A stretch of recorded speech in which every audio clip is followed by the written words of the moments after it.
Hey guys, so last episode we talked about confidence and we mentioned that the next episode that we were going to do was going to be about anxiety. So we decided to share a little bit of my story because I know I have social anxiety, and with that comes being an overthinker. So I can overthink absolutely every single thing I do And during that's my day. not an exaggeration because you really do I really overthink every situation, and not only for herself, for anybody else that's involved. Like for Yes. me, if I tell her like, oh, okay, I'm not coming home tonight, I'm gonna stay wherever I'm at, and then she'll be like, do you know how many things can happen? Like all these questions, and I'll be like, Alejandra, it's me. I'm deciding this. Why are you stressing over something that I'm gonna do if I'm gonna get into a bad experience? If I'm gonna make a bad mistake, don't worry about it. It's not you. But I think this comes from my lovely mother, who would always question every single thing I did. If I was gonna go next door, I feel like it was only me that she would that they would question so much. Cause even when we were younger, like when Erica and Jackie lived next door, if I was gonna go visit Erica, I would get questioned. Why are you gonna go over there? What are you gonna do? What are they doing? And if you would go, then you would just go. I wonder why. Oh, you blaming your parents for your anxiety. No, I'm not blaming them. I'm saying that that's how I grew up. So I feel like that's how I should be. Yeah. Because I will question, like, even, like, let's just put for example, if I have to park, who's looking at me? Where am I? Oh, yeah. Who's parked next to me? Is there a person parked? Is there a person in the car that's parked next to me? Are they looking at me parking? Not even kidding you guys. The other day, for the first time of her driving for 35,000 years already, she finally parked reverse. And you guys want to know why? Because there was nobody looking at her. I decided I was going to start parking reverse because I got here at night. It was dark and nobody was outside. So nobody was going to be looking at me. Nobody was going to be judging me. And I could do it calmly. And guess what, you guys? I did it. I got to the parking spot. I went to the front. Then I went reverse and I was done. Okay? Now tell me, yesterday that I got home with Selena, that I parked reverse. I went reverse, then to the front, then reverse, then to the front, then reverse. Then she was telling me I was doing it wrong. Then I was getting nervous, so I did it even more wrong. I don't know, you guys. It's all something that we have to deal with. People that have anxiety. And I know, like, even when I go, and this is one of the reasons why I don't like to go to movie theaters, because you guys, I get so scared to be in a movie theater. And I also think that's something that social media has done, because I feel like there's going to be shootering. There's going to be shooters in there. So I have to find like where I'm sitting. But then again, if I'm sitting closer to the exit, what if they come in through the exit? So there's all these things that are going on through my head. And instead of focusing on watching the movie, I'm focused on what's happening around me. Who's around me? Is there... Because I remember we went to... So I went to watch the movie Jungle Book. And all my sisters went, my brother went, my nephews went. So I said, okay, let's sit all the way to the back. Well, I ended up having to sit on the end seat. And then there's this little wall behind us. And behind that wall is where people come into the theater to go in. I was so nervous the whole movie, you guys. I was just thinking, somebody's going to come in through the back. They're going to kill us. Who's looking at me? Good thing I'm all the way in the back because not a lot of people can look at me. But then somebody would have to get up to go get popcorn. And I'd be like, are they looking at me? Yeah. And this is something that I think I've had to deal with this the majority of my life. That's a lot. Yes. Because if you guys listened to the previous episode, I mentioned that there's a lot of us who are very ignorant to the topic of anxiety. Mm-hmm. And most of the time we think like, okay, eventually, like, she'll get over it. Like, just whatever, leave it alone. Like, stop making it a thing. But it is a thing, and we have to sit down and realize that mental health is also important. Yes, you guys. So if you know somebody that has anxiety and they tell you consistently, I have anxiety, don't belittle them for it. Help them, help themselves, try to get out of that mentality. It's not going to be easy. It's not something that comes to that person from overnight, but you can be there to help them in the process. Like, understand why they think the way that they do, or why they do the things that they do, and don't make them feel bad for it, because they already feel bad because they think that everybody's judging. And I'm not sure if I told you guys in the episode where I talked about my cancer story, but now for the rest of my life I'm gonna have to be taking a hormone pill because my body is no longer producing hormones on their own. So with that hormone pill, for the first time I experienced panic attacks, and those shits are scary because you feel like so much pressure on your chest, but at the same time you feel like you want to yell, but you want to cry, and you're shaking and you don't know what to do. And it's like, I'm already dealing with anxiety. I'm already dealing with being an introvert. I'm already dealing with having social anxiety. And on top of that, I have to deal with getting panic attacks. And I was just so scared, like, this is just another thing I have to add to the things that I have to worry about on a daily basis. But luckily, it's been like, I'm gonna say like 2-3 weeks since I got my last panic attack, thankfully. But good. One thing that I just don't know how to deal with is how to stop overthinking everything. And I know when I first met Luis, I talked to him about this, and he said he had it as well. And his got so bad that he had to go to the doctor, and the doctor was gonna prescribe him some medication. But he said he was scared of having to take medication for the rest of his life for something that he felt like he could control. He said the same thing. He's like, he's like, with my previous relationships, I couldn't go out. He's like, I was scared to go out because I was always thinking about people are looking at me. He's like, my palms will start to get sweaty. Oh my goodness. He's like, but eventually, he's like, because of certain life situations or circumstances, whatever, he's like, I had to change the way I did things. He's like, so eventually I had to end up going to the stores by myself because there was nobody else who was going to go with me. He's like, I had to learn how to do things on my own. He's like, and that's kind of what helped me. He's like, so now I can do it on my own. And I'm like, well, I get that. Some people are just like, well, why don't you just try it? Try it and everything's going to be fine. But what they don't understand is that when you're trying it and when you're doing it by yourself, it's even harder because now you're by yourself. You're alone with your thoughts. So it's even harder to go to the store and say, okay, nobody's looking at me. Everything's going to be fine. Because all you can think about is everybody's looking at you. Yeah. And you think everybody knows what you're dealing with. And you think everybody knows that girl is dealing with some social anxiety right now. I can tell. When in reality, I know they don't think about that. But I feel like they know. Yeah. I feel like, I don't know if it would help you to think that everybody's like you in the store. Like when you go to the store, are you looking at people? Yeah, because I'm like, that lady's looking at me. That guy's probably okay. Well, at least for me, I would like to think of it like that. Like, okay, let me think about the people. They're like me. I'm not here worried about the people. I'm here buying the things that I need. So why am I gonna be focused on watching this person and what they're doing? So I feel like if I would put that into my head, that would be something that would help me realize that I don't have a big old sign on my forehead that tells people that I'm overthinking or whatever the case is. I think that would be something that would help. At least for me, it's never helped. Like, I know, because, you guys, one of the things I hate doing is having to go to the store by myself. Like, it's been very few times where I've gone to the store by myself because I've had to.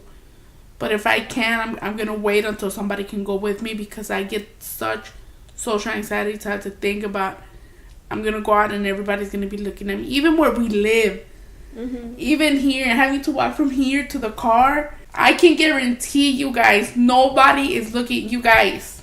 So we live in this place where it's like apartments, but like a duplex almost. It's So called a family home. But I don't know if that means the same thing to everybody. So I don't know. So it's like four apartments, right? And there's no first, second, or third, nothing. It's just 4 apartments, and they're together. And there's like 6 of them, right? There's like, let's just say, there's like 6 of them, and they're all in a row. Well, in front of us, they're remodeling those apartments, so nobody lives there. So at the moment, the only people that live around us are our side neighbors from each side, and then one other guy. I can guarantee you that when we get out of our apartment to go to our car, nobody's looking at us. Maybe if we pass by their window, they look really fast to see who it is, and then they look away. And barely, because they know that people live here. But in my mind, and the scenarios that I build in my own mind is, the people that are remodeling the apartment heard somebody get out, and now they're looking, and now they're judging. Look at that girl. Look how she looks. And I'm not saying like they're checking me out. That's not what I'm saying. What I'm saying is that they're looking and they're judging and they're talking shit, and that's all I can think about in my head. So when I walk from here to my car, I try to walk as fast as possible because that's all I'm thinking about in my head. That's so crazy. And that, man, see how everybody's so different, because our neighbors, the ones that we actually have to pass by, they always have their cortinas wide open. But never one, I always like side-eye them to see if they're looking at me, and never once have I seen them turn to look. Never. In big ass window, and they're right by the window, and they don't look for shit. But it's so hard trying to understand anxiety in a person who has it, because you want to think that it's so simple for them to stop thinking like that. And then another thing that I feel like I had at some point in my life, maybe I even still have it, but I know before, if I would have gone to a doctor, I would have been diagnosed with depression.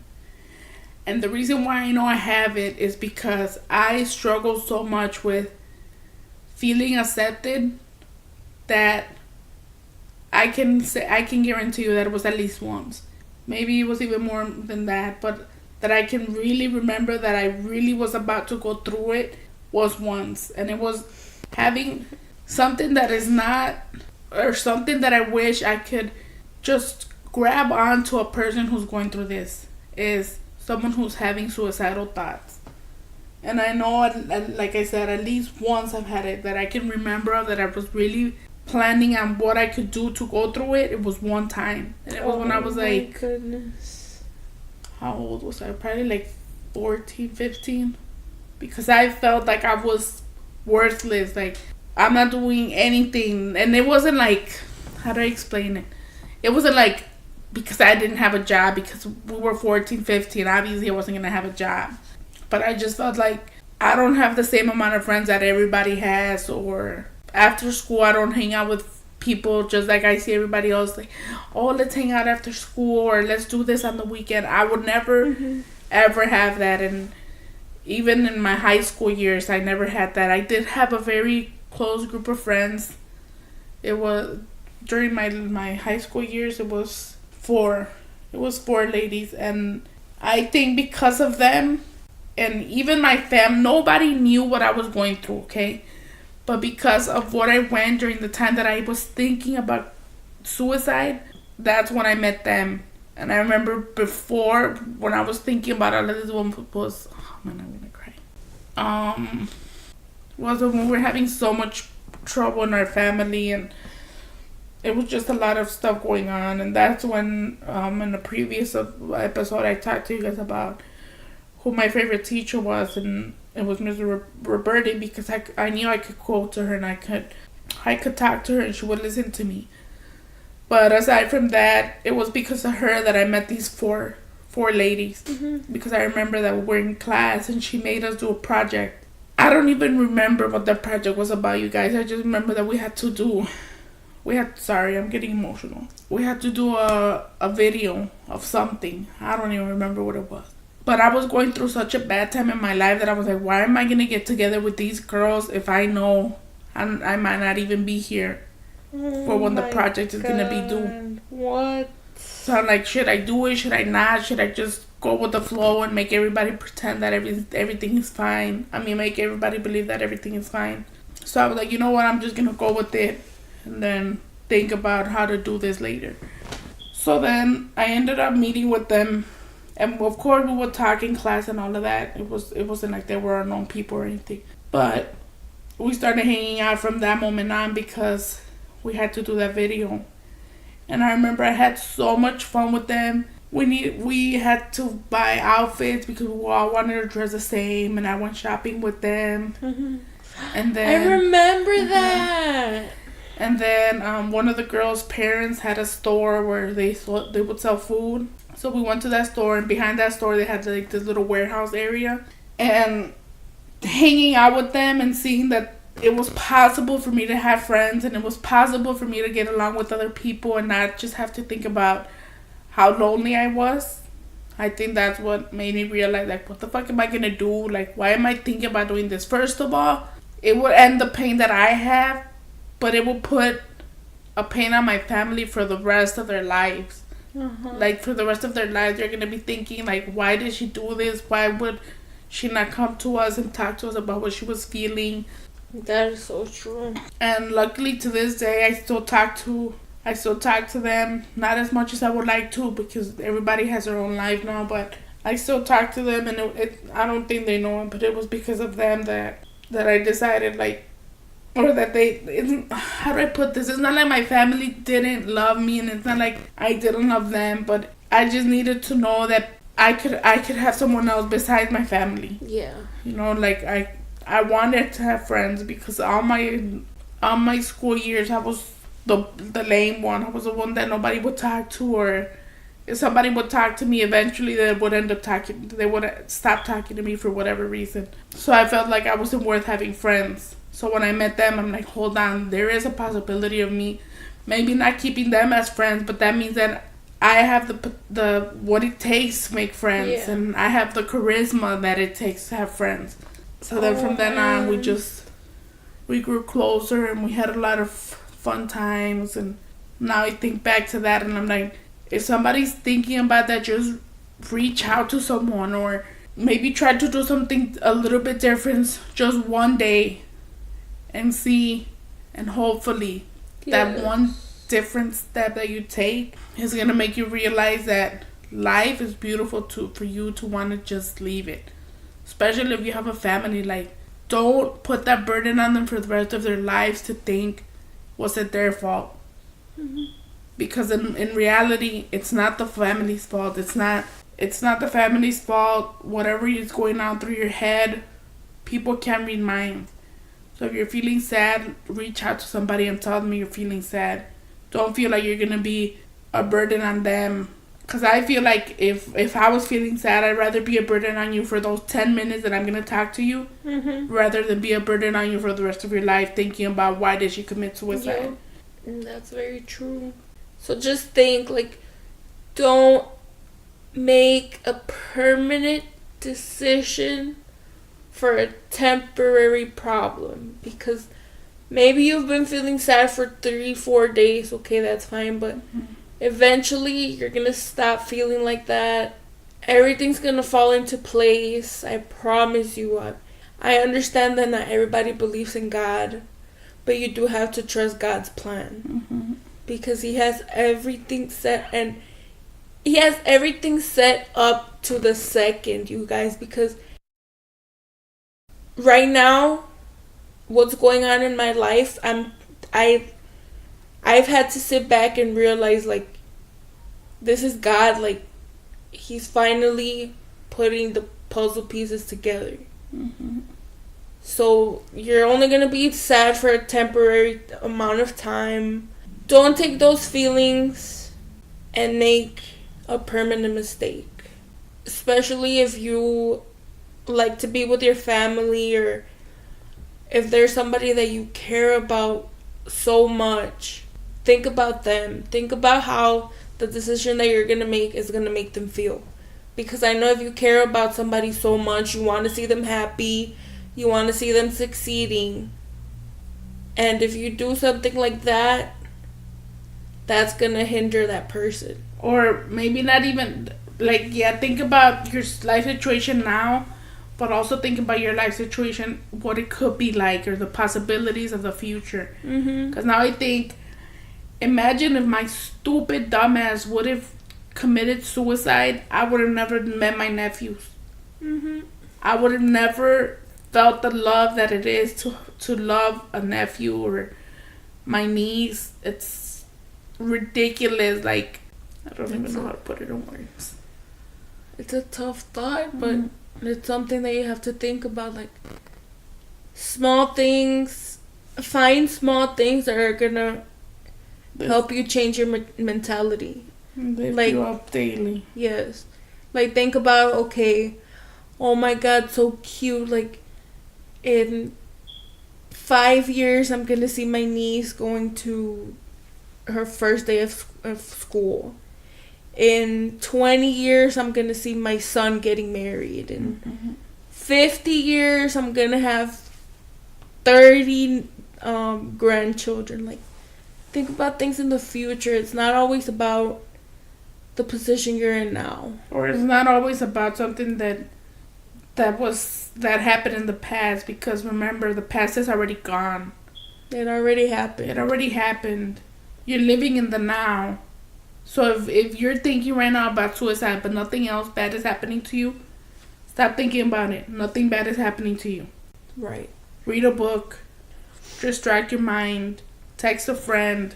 There's so many phone numbers where you can call and you can talk to someone.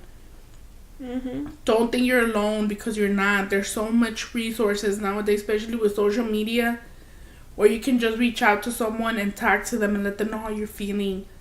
Like, I know Lonnie from The Real posted a picture today about a guy who was trying to throw himself off a bridge. Did you see that one? I think so. And there's like probably like five or 10 people that are holding on to the guy. They have ropes around him and they're hugging him, and they just want him to know that they're there for him. And I can guarantee you that all these people are strangers. They don't know who this guy is. I saw something like that. I don't know if anybody knows the rapper que se llama IDK. And he was at a concert, and one of the guys that was standing right in front of the stage, he was crying a lot with one of the songs. And the rapper went up to him, and he's like, what's going on, whatever. And the guy told him that that song made him very emotional, because he had always struggled with the relationship with him and his mom. He's like, and that song brought him and his mom together. So the rapper went up to him, and he told him the story of what he was feeling. And then the rapper was like, man, he's like, don't feel like that. Everything is okay. He's like, it's all love in here. And there was a lot of people. And they're like, we all love you in here. And everybody started clapping for him. And everybody started agreeing with the rapper. Like, there's people out there for you. Like Alejandra said, there's resources. There's so many things that you can do. So don't feel hopeless. Just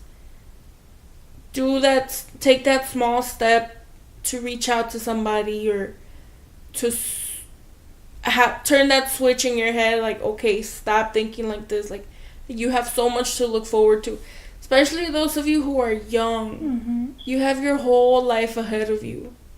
And specifically if there's anybody listening who is getting bullied or anything, don't feel discouraged, because 9 times out of 10, the person bullying you is going through something themselves. Yeah. So they try to find a resource for them to take their mentality off what they're going through.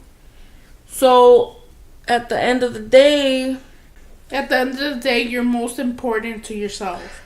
Yes. Nobody else is more important. I think getting into a mental state of letting someone else control how you feel is just proving that you're weak. Mm-hmm. And don't be weak, you guys. Be strong enough to know that nobody is going to be allowed to control the way you're feeling.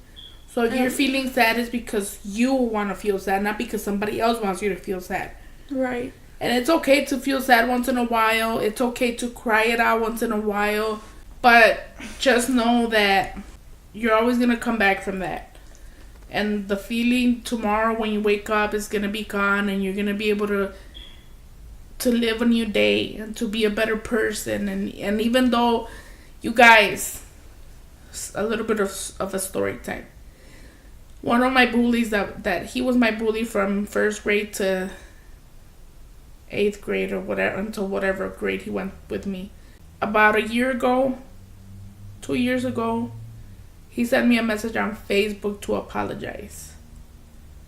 And to me, even though we were children and it was just stupid when everything he told me when we were young, like, it meant so much to me that he took the time out of his day, now that we're grown, to send me a message and say sorry for all the things he said to me when we were kids. Mm-hmm.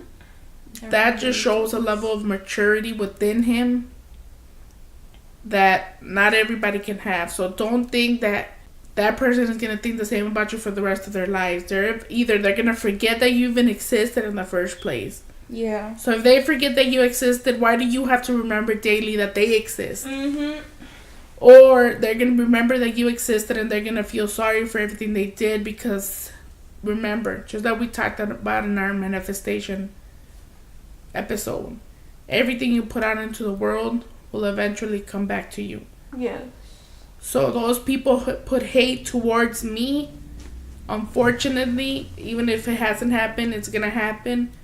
They're going to get hate back to them.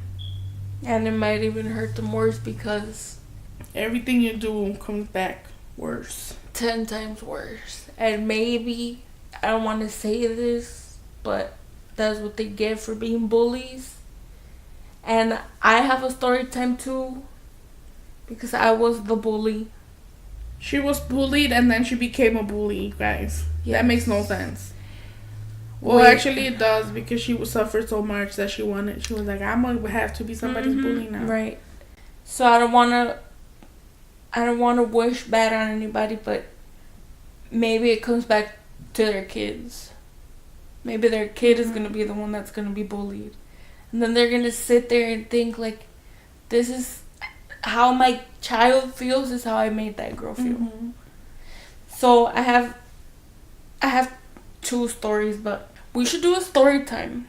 One of them was, I think, in 4th grade. Yeah, in 4th grade, we got this new girl in our class, and she was from over there from the Middle East.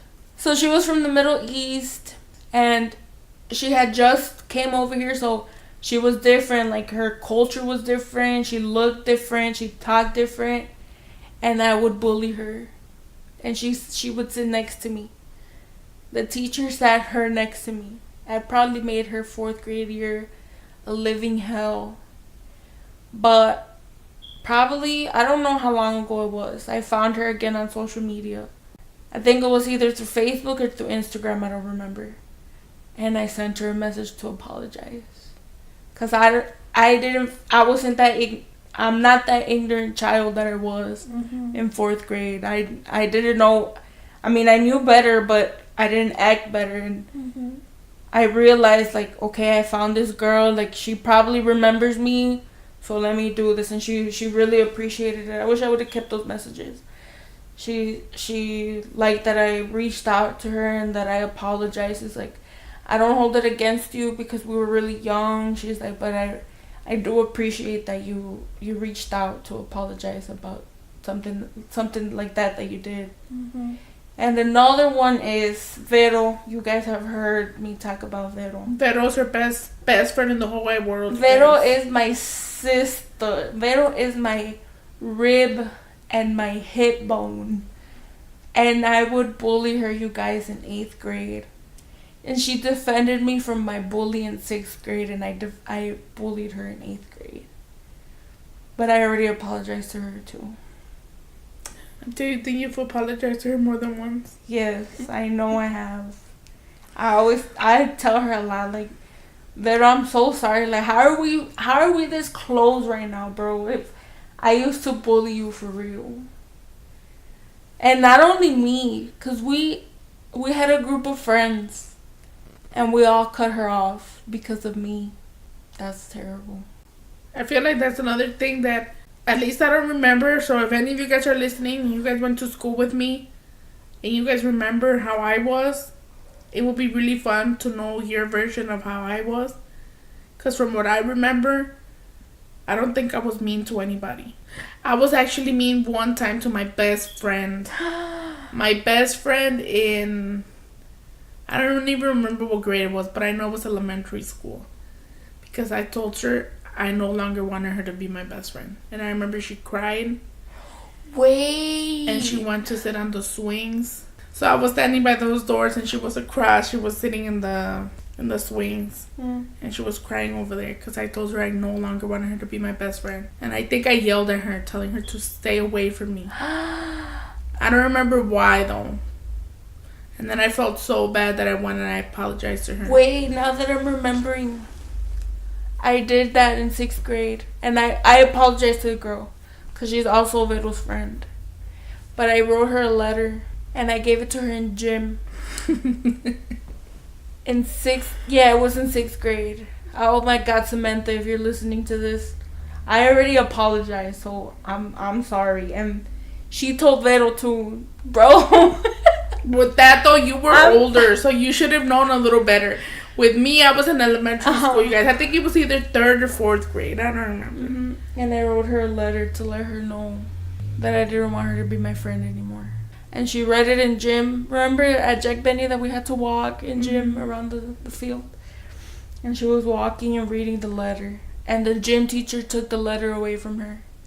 And she read it. And the gym teacher came up to me and she was like, I'm very disappointed in you.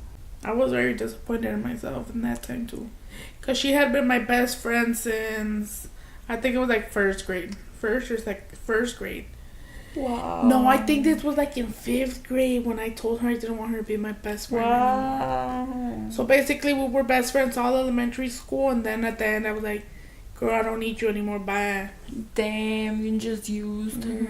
I think mental health is a very important subject that not a lot of people talk about. Yes, and if you guys are ever feeling sad and you guys don't know who to go to, or you guys don't want your family to know you're sad, you guys can definitely reach out to us. Send us a DM. Let us know what you guys are feeling. Let us know if you guys are sad. We'll be more than happy to talk to you guys. Yeah. And we're not experts. We're not saying that. We're just here to help. We're just saying we can be your friend. We can be friends. If you need somebody to talk to. We can be online friends.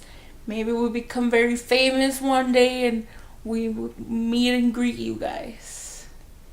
But I think that's it. Yes. Thank you so much for listening to us and listening to me get sentimental one more time. Yes, and remember, stay positive and stay happy. Bye, everybody.